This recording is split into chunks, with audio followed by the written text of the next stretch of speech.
ouers, of ek gaan groet, dis dan Vrydag en gelukkig Valentynsdag. Ons gaan vandag die looitjie-lysies trek, om te sien wie die wenner is.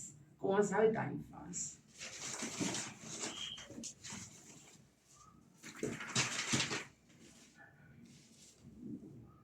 Jy sien, dis een bladsy. En dis wragtig ek. Baie geluk juffrou Suzan. Ek is so, yes, julle maak 'n grap ouers. Goed, daar is 5 inskrywings op hierdie vormpie. En kom ons kyk, dit is Dion vorm. Kom ons kyk of daar 'n nommer getrek word. Hierdie vir Jessica.